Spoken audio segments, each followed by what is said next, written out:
여인들의 노래가 문제가 좀 있었습니다. 이렇게 노래를 안 불렀더라면 더 좋았을 텐데 라는 생각이 있습니다. 그렇지만 그 시절에 불렀던 노래들은 그 시대의 영적인 상황, 영적인 수준을 그대로 반영하기 때문에 아마 여인들이 불렀던 노래가 그 시대의 교회의 영적인 수준과 상황을 그대로 잘 드러냈다라고 생각을 합니다. 여인들이 불렀지만 이 여인들이 불렀던 노래는 전쟁에 참석했던 군인들의 생각도 똑같을 것입니다.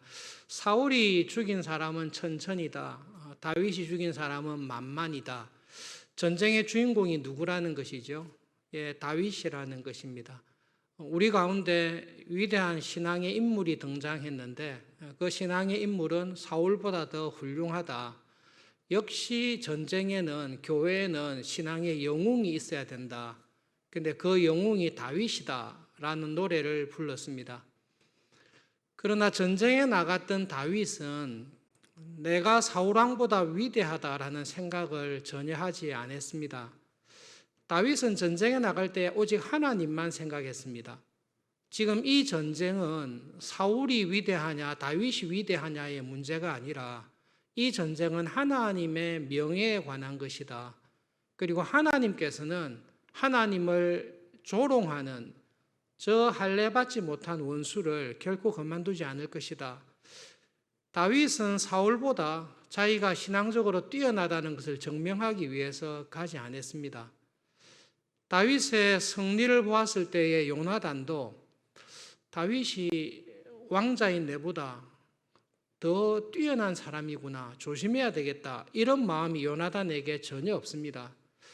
요나단은 다윗의 승리를 진심으로 기뻐합니다. 왜냐하면 하나님께서 다윗과 같은 믿음의 후배를 통해 하나님께서 우리 교회에, 구약 교회에 은혜를 주신다라는 것을 보고 정말로 기뻐했기 때문입니다.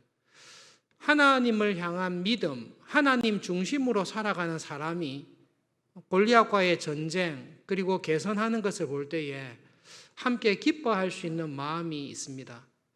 그러나 이스라엘 백성들의 신앙은 하나님께서 우리를 위해 어떤 은혜를 베푸셨냐, 거기에 있지 않습니다. 누가 더 훌륭하고 영적으로 뛰어난가, 그 부분에 관심이 있습니다. 그래서 이렇게 노래를 부른 것이지요. 사울이 죽인 자는 천천이지만 다윗이 죽인 자는 만만이다. 다윗이 사울보다 훨씬 낫다. 그런 노래를 불렀습니다. 사사시대에 드보라와 바락의 전쟁이 있었습니다. 그때 드보라의 노래를 보시면 드보라를 높이거나 바락을 높이지 않습니다. 여러분 출애굽할 때에 이집트의 병거를 홍해에 다 몰살시켰을 때에 처음으로 나왔던 노래가 있습니다. 미리암과 여인들의 노래가 있습니다. 미리암과 여인들의 노래를 보시면 모세를 높이는 말 하나도 없습니다. 물론 모세가 싸우지도 않았지만 그 큰 전쟁을 보았을 때에 하나님께 영광을 돌리는, 하나님께서 우리 가운데 이 일을 하셨다, 그 일에 집중되어 있습니다. 그러나 사울왕 시대에 이스라엘 백성들의 마음속에는 지금도 마찬가지입니다마는 누가 영적으로 더 뛰어난가, 세상적으로도 뛰어난 것을 우리는 비교합니다. 그러나 누가 신앙적으로 더 뛰어난가, 그 부분을 가지고 서로 의식하고 있습니다. 그 말을 들었을 때에, 그 노래를 들었을 때에 사울왕의 영적인 상태가 그대로 드러난 것입니다. 사울왕의 영적인 상태는 요나단하고 다릅니다. 사울왕은 그 노래를 딱 들었을 때에 숨겨져 있었던 자기의 본심이 딱 드러났는데 다윗에 대한 시기심, 다윗에 대한 질투심이 사울왕의 마음을 딱 사로잡습니다. 그리고 그날 이후로 요나단과 다른 마음을 가지고 다윗을 주목하기 시작합니다. 사울의 마음을 사로잡은 것이 무엇입니까? 비교하는 것과 시기하는 것과 미워하는 마음입니다. 이 마음이 죽을 때까지 사울의 마음을 사로잡고 있습니다. 여러분 혹시 사울의 마음속에는 평생 이 마음이 있었습니다. 시기하는 마음, 비교하는 마음, 부러워하는 마음, 질투하는 마음, 그 마음이 사울왕의 평생을 사로잡고 있었습니다. 하나님 앞에서 나를 돌아볼 때에 여러분, 나는 어떤 일에 제일 마음을 두고 있습니까? 지금 내 마음속에 제일 중요하게 자리 잡고 있는 것이 무엇입니까? 여러분, 시기하는 것, 미워하는 것, 질투하는 것, 그렇게 심각한 죄가 아니라고 우리는 생각합니다. 우리는 살인하는 것, 간음하는 것, 강도질하는 것, 그런 것을 큰 죄라고 생각합니다. 그런데 여러분, 악한 자의 유혹은, 사탄과 마귀의 유혹은 사소한 것으로부터 들어오게 되어 있습니다. 사울은 평생에 간음하지 않았습니다.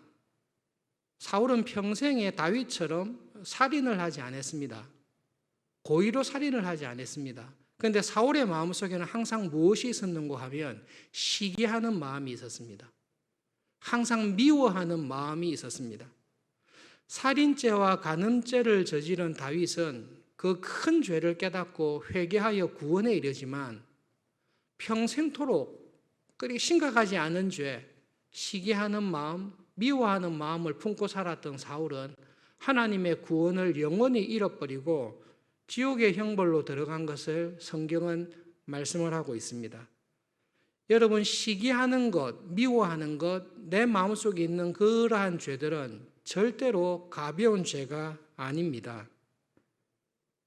우리는 그것이 가볍다라고 생각하는데요.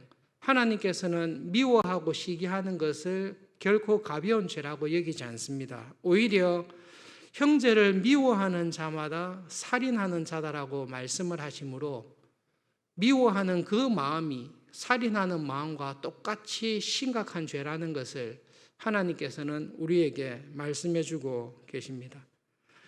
여러분, 우리 가운데 살인하는 사람은 없습니다. 그러나 시기하는 사람은 있습니다. 우리 가운데 간음을 행하는 사람은 없습니다. 그런데 음욕을 품고 살아가는 사람은 있습니다. 그런데 여러분, 살인하는 것보다, 강도질을 하는 것보다 미워하고 시기하는 마음을 가지고 살아가는 것이 우리의 영혼에 훨씬 더 큰 타격을 주게 되어 있습니다. 여러분, 이 말씀을 한번 들어보십시오. 다른 악들은 끝이 있습니다. 악을 행하던 사람은 그 악을 행하면 끝을 냅니다. 간음하는 사람도 음행을 저지르고 난 다음에는 그 범행을 그칩니다. 강도하는 사람도 다른 사람을 죽이고 난 이후에는 범행이 끝이 납니다. 도둑질하는 사람도 자기가 얻고 싶은 물건을 손에 넣으면 도둑질을 그만둡니다. 이러한 죄들은 어떤 행동을 하면 그 다음에 그 죄를 멈춥니다. 그렇지만 시기하는 마음, 미워하는 마음은 끝이 없습니다. 내 마음속에 시기와 미움을 품고 있으면 이 마음이 용서와 사랑의 마음으로 완전히 바뀌지 않는 이상 이 죄는 내 마음속에 항상 함께 있습니다. 그리고 이 미움과 시기와 질투는 내 안에서 회개와 용서로 바뀌지 않는 이상 언제든지 내 마음에 있습니다. 그러므로 여러분, 시기심은 내 바깥에 있는 죄가 아니라 내 영혼 안에 있는 죄입니다. 그리고 시기하는 마음을 품고 있는 동안 이 시기심은 내 영혼을 파괴합니다. 요한일서 3장 15절에 사도 요한은 교회를 향해 이렇게 이야기합니다. 자기 형제를 미워하는 사람은 살인자입니다. 여러분도 알다시피 살인자는 아무도 자기 안에 영생을 지니고 있지 않습니다. 살인자는 회개하여 구원에 이를 가능성이 큽니다. 너무나 심각한 죄를 지었기 때문입니다. 그런데 내 마음속에 미워하고 시기하는 마음을 가지고 있는 사람은 그것이 큰 죄라고 생각하지 않습니다. 누구나 다 미워하고 시기하고 있기 때문입니다. 그러나 하나님께서는 우리 마음속을 들여다보면서 이야기를 합니다. 너의 마음속에 형제를 미워하고 시기하는 마음이 있느냐? 너는 살인하고 있는 것이다.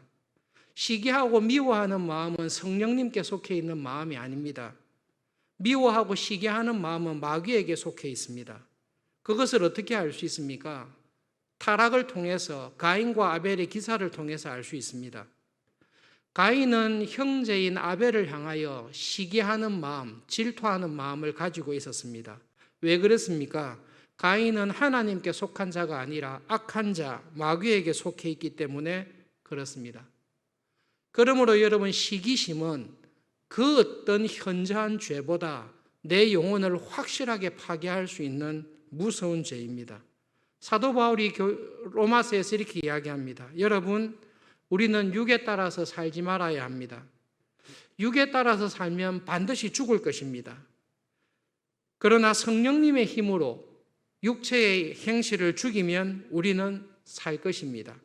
하나님의 영의 인도를 받아서 살아갈 때에 우리는 하나님의 자녀가 됩니다. 사울왕을 파멸시킨 것은 큰 죄가 아닙니다. 사소하게 보이는 죄입니다. 그것이 무엇이었습니까? 옆에 있는 형제의 뛰어남을 시기하는 마음, 내보다 더 큰 것, 더 좋은 것을 갖고 있는 형제에 대해서 질투하는 마음, 그로 인하여 미워하는 마음을 사울은 평생 품고 살았습니다. 그 욕심이 잉태하여 죄가 되고 그 죄를 계속 품고 살아감으로 말미암아 그의 영혼이 파멸을 얻었던 것입니다. 여러분, 시기하는 마음은 우리 안에 두 가지 모습으로 나타납니다. 내 옆에 거의 비슷한 교인인데 내보다 세상적으로 더 먼저 성공한 사람이 있습니다.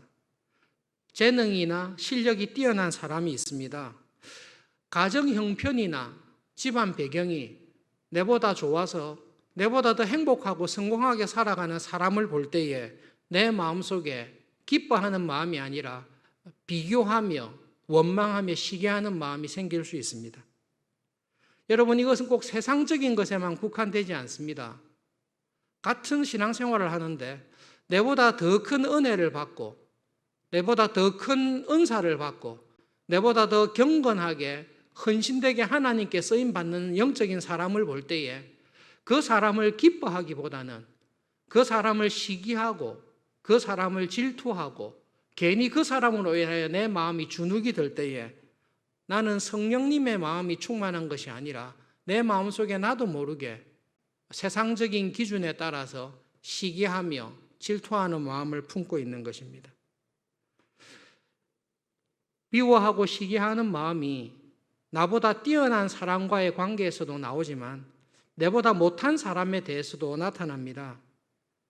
바라보았습니다. 내보다 별로 재능이 없습니다. 내보다 모든 것이 다 떨어집니다. 가정 환경이나 배경을 볼 때에 그렇게 뛰어나지 않습니다. 무시해도 될 것 같습니다. 경건 생활을, 영적인 은사를 보았습니다. 경건 생활을 보았습니다. 신앙으로 살아가는 것을 보았습니다. 모든 것이 나보다 뒤떨어지고 못합니다. 그런 사람을 볼 때에 무시하고 비난하고 하찮게 여기는 것으로 시기하는 마음, 질투하는 마음이 드러납니다. 사울왕은 이 두 가지의 감정을 가지고 자기의 인생을 허비한 것입니다. 사울왕의 마음의 중심에 성령님께서 떠나신 이후로, 성령님께서 사울과 함께 하시지 않게 된 이유로 사울은 자기의 마음을 잃어버렸습니다. 어디에 잃어버렸습니까? 큰 죄가 아니라 작은 죄에 잃어버린 것 같습니다. 자기보다 더 좋은 사람, 뛰어난 사람, 하나님께 사랑받는 사람을 보았을 때에 질투합니다. 미워합니다. 경계합니다. 그것을 통해 사울은 성령님을 자기의 마음에서 몰아낸 것입니다. 시기와 미워하는 마음을 우리 마음속에서 회개하고 몰아내면 우리는 어떤 마음을 가지고 살아야 됩니까?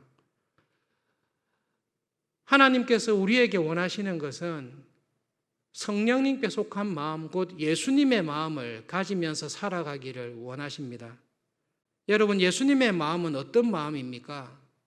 요한복음을 보시면 예수님께서는 공생애를 시작하실 때부터 예수님 마음의 중심에 어떤 마음이 있었는지를 보여주고 있습니다. 갈릴리 가나에서 혼인잔치를 할 때에 어머니 마리아가 포도주가 떨어졌다라고 했을 때 예수님께서는 딱 이 말씀을 하십니다. 어머니, 왜 저에게 말씀하십니까? 내 때가 아직 이르지 아니했습니다. 예수님은 공생애를 시작하실 때에 하나님께서 왜 자기를 이 땅에 보내셨는지, 그리고 이 땅에서 살아가면서 하나님의 뜻에 따라 내가 무엇을 해야 될지를 공생애 초창기부터 항상 그 일에 마음을 두고 살아가십니다. 요한복음을 쭉 읽어보십시오. 예수님의 초점은 딱 한 가지에 있습니다. 하나님 아버지께서 나를 이 땅에 보내신 그 일, 그 때를 항상 생각하며 그 때를 준비하며 그 때를 위해서 말씀을 전하며 사역을 하고 계십니다. 하나님께서 나에게 주신 사명이 무엇인가? 그 사명을 이루기 위해서 내가 오늘 지금 무엇을 해야 될까를 초점을 두고 예수님께서는 그 마음을 가지고 제자들을 부르시고 그 마음을 가지고 말씀을 전하시고 그 뜻을 이루시기 위해서 예수님의 모든 관심을 집중하는 것입니다. 다른 사람들이 예수님을 비방합니다. 다른 사람들이 예수님을 참 존경합니다. 그 일에 예수님의 마음은 없습니다. 예수님의 모든 마음은 딱 한 가지에 있습니다. 하나님께서 나를 보내신 사명이 있습니다. 하나님께서 나를 통해 이루시기 원하는 그 일이 있습니다. 그 일에 자기의 모든 관심을, 그 일에 자기의 모든 것을 다 쏟아서 나가는 것입니다. 함께 동력하는 사람들을 미워하거나 시기할 마음이 없습니다. 오히려 예수님께서는 한 마음을 가지고 하나님의 나라와 뜻을 이루기 위해 지금 해야 될 일이 무엇인지에 마음을 쏟고 계신 것입니다. 코로나로 인해서 어려운 시기에 하나님께서 우리 모두에게 주신 소명과 사명이 분명히 있습니다. 하나님께서 우리를 목사로, 장로로, 집사로, 권사로, 직분자로 부르셨습니다. 하나님께서는 나를 직분자로 부르셔서 나를 통해 주님의 교회에, 서울중앙교회에 이 시기에 무슨 일을 하기를 원하실지 하나님께서는 성령님을 통해 항상 우리에게 말씀하십니다. 그 일에 집중하여 귀를 기울이는 것입니다. 하나님, 아까 장로님 기도하신 대로요. 하나님, 코로나를 시작하게 하신 분도 하나님이신 것을 믿습니다. 이 기간을 얼마 동안 끌고 가실지도 하나님께서 정하는 것을 정말로 믿습니다. 그렇다면 하나님, 이 기간 동안 내가 장로로서, 내가 집사로서, 내가 권사로서, 내가 성김이로서, 내가 하나님을 믿는 믿음의 신자로서, 교인으로서 하나님 이 시기 동안 하나님께서 저에게 원하시는 것이 무엇입니까? 그것을 하나님 앞에 기도하며 성령님의 음성을 듣고 그 일에 순종하면서 살아가기를 하나님께서는 원하십니다. 특별히 코로나가 계속 길어지고 특히 이번처럼 이런 일들이 다시 닥칠 때에 마음에 많은 스트레스와 부담이 있습니다. 그와 함께 우리는 하나님 앞에 나가서 더 기도하는 것입니다. 하나님, 정말로 우리가 해야 될 일이 무엇입니까? 이 일을 통해서 직분자로 부르신 나를 통해 주님의 교회를 어떻게 돌아보기를 원하십니까? 여러분, 그 기도를 통해 간절히 구할 때에 성령님께서는 우리 각 사람에게 하나님께서 원하시는 뜻이 무엇인지를 분명히 말씀해 주실 것입니다. 그 말씀을 듣고 하나님 그 말씀에 순종하면서 하루하루를 한 주 한 주를 보낼 수 있는 우리들이 될 수 있기를 진심으로 소원합니다. 사울은 자기의 인생을 비교하면서 시기하면서 미워하면서 보냈습니다. 여러분, 어떤 사람을 미워하고 시기할 수 있습니까? 나에게 가장 어려움을 주는 사람은 가까이 있는 사람입니다. 가까이 있는 사람이 나를 괴롭힙니다. 아내를 가장 괴롭히는 사람은 누구입니까? 남편입니다. 부모를 가장 괴롭힐 수 있는 사람은 누구입니까? 자녀입니다. 가까이 있는 사람이 괴롭습니다. 그런데 여러분, 내 마음속에 사울왕과 같이 남편과 아내에 대한 원망과 불평이 있습니다. 남편은 말 그대로 남의 편이다. 한 번도 내 편이 된 적이 없다. 그 마음이 내 속에 있습니다. 하나님께서 왜 이런 남편을, 왜 이런 아내를, 왜 이런 자녀를 내한테 보내주셨을까? 원망하며 불평하는 그 마음은 성령님께서 함께 하실 수가 없습니다. 여러분, 심각하게 갈등을 겪는 가정이든 직장 생활이든 부부 관계든 인간관계에서든 심각하게 갈등을 겪는 사람들을 자세히 살펴보십시오. 시작은 아주 사소한 일에서부터 시작합니다. 정말로 사소한 일에서부터 사탄이 틈을 타는 것입니다. 나무에 열매 한 개 따먹는 것이 뭐 그렇게 심각한 문제인가? 살인하는 거 아닙니다. 간음을 행하는 거 아닙니다. 강도질하는 거 아닙니다. 그냥 나무에 열매 한 개 따먹는 거지 않습니까? 그러나 여러분, 심각한 죄는 사소한 것을 통해서 반드시 들어오게 되어 있습니다. 내 마음속에 하나님께서 저에게 구원의 은혜를 주셔서 하나님을 믿는 신자로 살게 하셨는데, 또 직분자로 살게 하셨는데, 하나님, 저를 통해서 하나님께서 원하시는 것이 무엇입니까? 하나님, 참 까다로운 남편을 주셨습니다. 하나님, 참 힘든 문제가 있는 자녀를 주셨습니다. 정말로 괴로운 시부모님을 주셨습니다. 하나님 아버지, 이런 상황 속에서 제가 미움이나 원망이나 섭섭함이나, 사실 큰 죄 아닌 것처럼 보이죠, 그죠? 미워할 수 있잖아요. 섭섭해할 수 있잖아요. 원망할 수 있잖아요. 근데 여러분, 그것이 점점 커지면 미워하는 마음, 섭섭해하는 마음, 원망하는 마음이 점점 커지면 이 죄는 내 안에서 쉬지를 않습니다. 살인이나 강도는 멈춥니다. 사람을 찌르고 난 다음에는 강도질을 하지 않습니다. 그러나 섭섭한 마음, 미워하는 마음, 원망하는 마음, 이 마음은 내가 이것을 완전히 드러내기 전까지는 내 안에서 이 죄가 항상 살아 있습니다. 내 안에 원망하는 마음, 불평한 마음, 섭섭한 마음이 나를 딱 주장할 때에 성령님께서는 내 안에 계시지 않습니다. 내 안에 계속 악한 것들을 키우고 있는 것입니다. 욕심이 잉태하고 죄를 낳고 자라듯이 여러분, 이 죄가 정말로 심각한 죄입니다. 사울왕이 이 죄에 빠진 것입니다. 우리에게 하나님께서 원하시는 마음은 불평하거나 원망하거나 섭섭해하는 마음이 아니라 예수님의 마음을 하나님께서는 우리의 마음속에 주십니다. 성령님께서 내 안에 내주하실 때에, 하나님의 영이시고 예수님의 영이신 성령님께서 내 안에 내주하실 때에 성령님께서는 내 마음을 예수님의 마음으로 바꾸어 주십니다. 예수님의 마음을 가지고 있는 사람은 항상 이것을 생각합니다. 내 때가 언제입니까? 하나님 아버지, 저를 직분자로 부르셨는데 저를 통해 이 직분이 마칠 때까지, 목사의 직분, 장로의 직분, 권사와 집사의 직분이 마칠 때까지 주님의 교회를 위해서 저에게 하기 원하시는 주님의 뜻이 무엇입니까를 항상 기억하며 하나님 그 뜻에 순종하며 살아갈 수 있는 은혜를 날마다 간절히 구하는 것입니다. 여러분, 시기하는 마음이 사울의 마음속에 항상 있듯이 다윗의 마음속에 나에게 이런 은혜를 주신 하나님의 은혜를 어떻게 보답할까?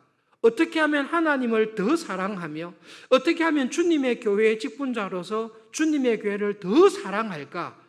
이 마음이 계속 내 안에서 커져갈 때에 하나님께서는 그러한 사람을 통해서 은혜를 베풀어 주십니다. 개인적으로 참 좋아하는 프란시스코라는 사람이 있습니다. 프란시스코의 일기 가운데, 전기 가운데 있었던 유명한 일화입니다.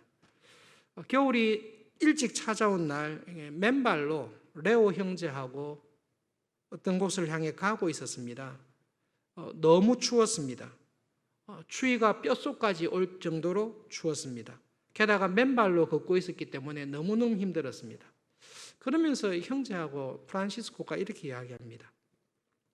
레오 형제, 우리가 가고 싶은 그 마을에 도착했을 때에 우리가 한 가지 소식을 들었다고 생각해 봅시다. 프란시스코 형제들이 그렇게 숫자가 많지 않습니다. 10명, 12명 이렇게 시작했다가 한 1000명, 2000명 이렇게 규모가 자랐는데요. 아무도 프란시스코 교단을, 형제회를 소망하거나 좋아하지 않습니다. 그쪽에 가입하려고 하지는 않습니다.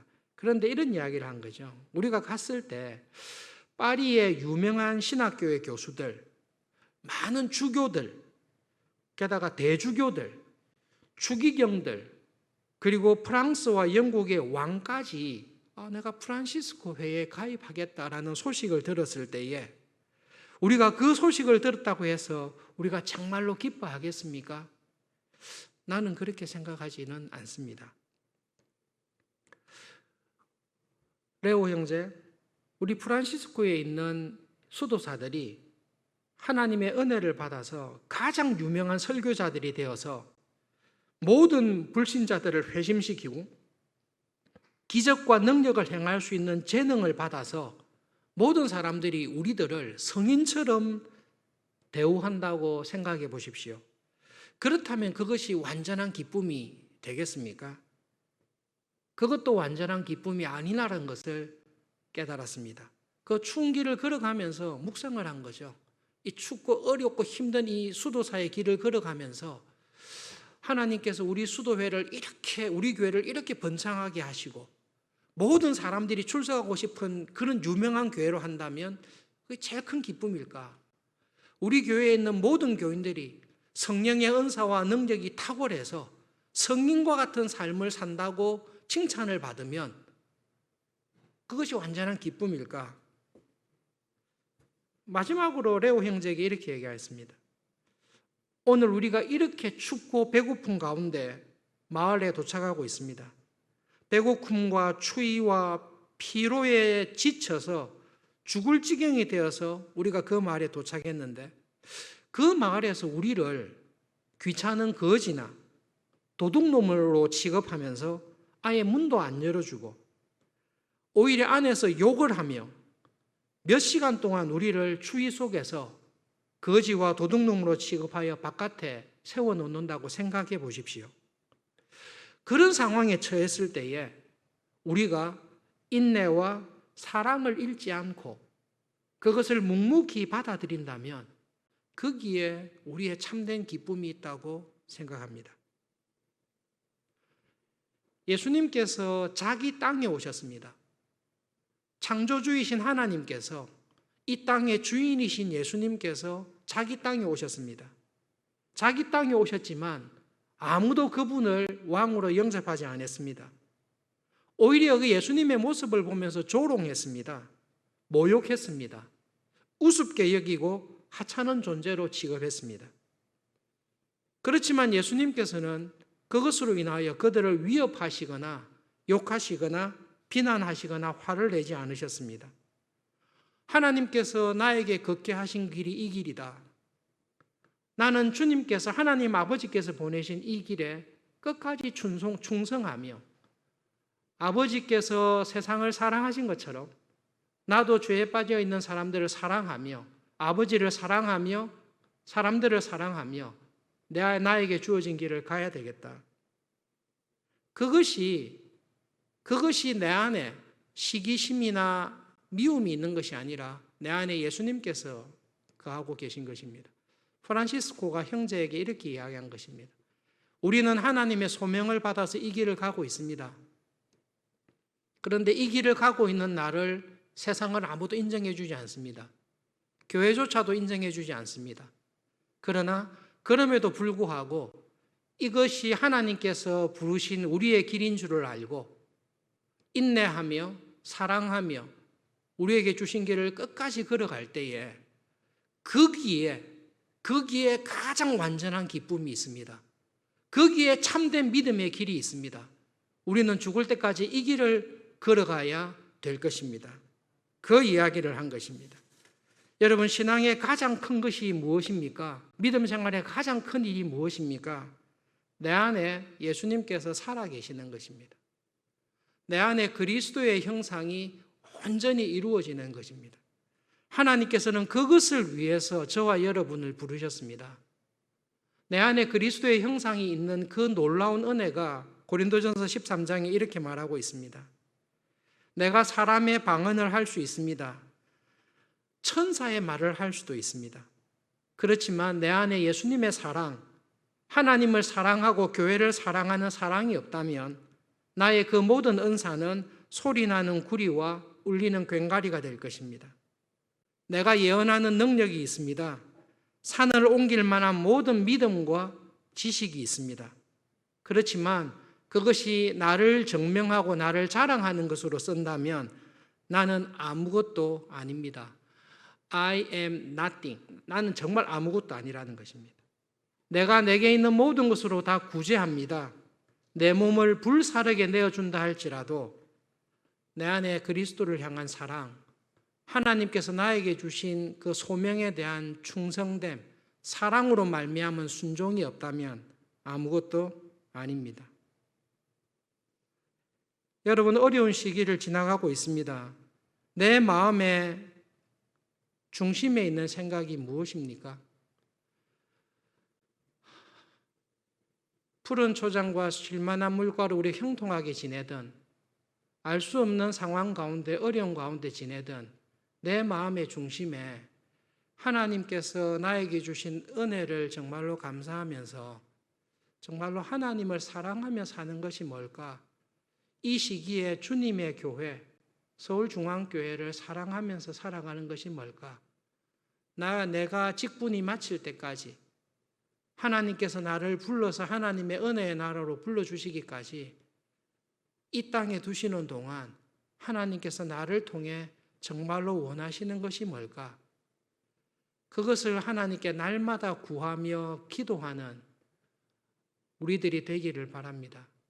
그리고 하나님, 저에게 이 길을 걸어가라고 하시면, 하나님께서 저에게 이것을 하라고 말씀하시면 그 하나님의 뜻에 기꺼이 순종하며 믿음의 길을 걸어가겠습니다. 두 가지 기도 제목을 가지고 함께 기도하면 좋겠습니다. 첫 번째로는 여러분, 하나님, 제 마음속에 성령님께서 충만하게 거하시기를 기도합니다. 시기나 질투나 미워하거나 비교하는 것, 세상의 것으로 나를 채우는 것이 아니라 성령님께서 저의 마음을 주장해 주십시오. 하나님을 향한 사랑이 더 크게 해 주십시오.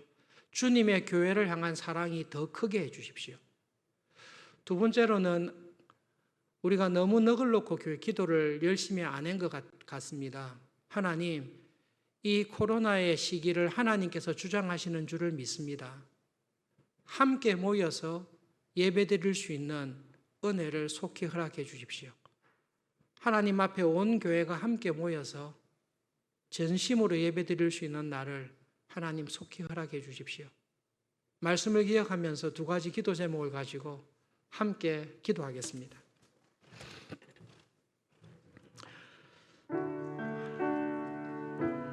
하나님 아버지, 하나님께서 사울왕의 중심을 보실 때에 그의 마음에 미움과 시기가 경쟁하고 비교하는 마음이 그의 마음을 사로잡고 그를 하나님에게서 멀어지게 하며 그를 하나님의 종에서 마귀의 노예로 끌고 가는 것을 주님께서는 보셨습니다.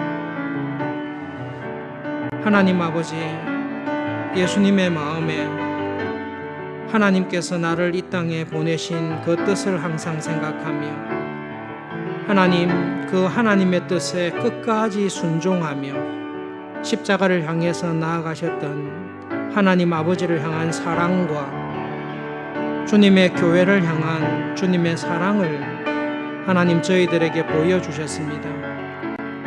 하나님께서 보시기에 우리의 마음이, 저의 마음이 그와 같기를 간절히 소원합니다.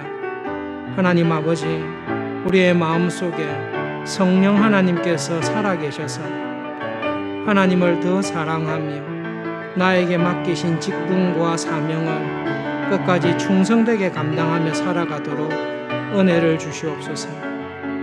하나님 아버지, 우리를 불쌍히 여겨주십시오. 하나님 앞에 나와 함께 예배드릴 수 있는 하나님 그 은혜의 시간을 속히 허락하여 주시옵소서. 하나님 아버지, 우리가 기도하기에 쉬는 죄를 범치 않게 하여 주옵소서.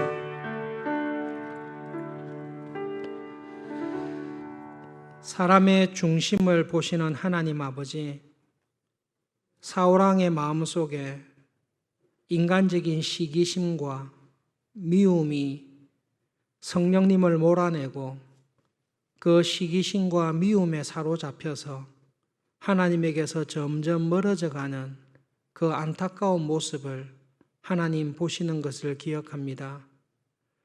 예수님 이 땅에 계실 때에 사람들이 어떻게 대우하더라도 주님의 마음에 하나님의 뜻을 항상 생각하며 하나님께서 말씀하신 십자가를 향해 흔들림 없이 순종하며 나가신 것을 기억하며 기도합니다. 하나님, 저희들의 영안을 열어주십시오. 내 마음의 중심에 있는 것이 무엇인지를 하나님께서 보시듯이 나도 볼 수 있도록 은혜를 주십시오. 이 땅에서의 나의 삶이 마칠 때까지, 주님께서 주신 직분을 마칠 때까지 하나님께서 원하시는 것을 깨닫고 끝까지 충성하며 살아가는 저희들이 되도록 하나님 은혜 베풀어 주십시오. 하나님, 기도하기를 쉬는 죄를 범하지 아니하도록 은혜를 주십시오. 특별히 하나님 앞에 온 교인이 함께 모여 예배 드릴 수 있는 날을 하나님 아버지 속히 허락해 주옵소서. 그것을 가지고 간절히 기도하는 저희들이 되도록 성령 하나님 기도의 은혜와 열심을 더하여 주십시오. 예수님의 이름으로 기도합니다. 아멘.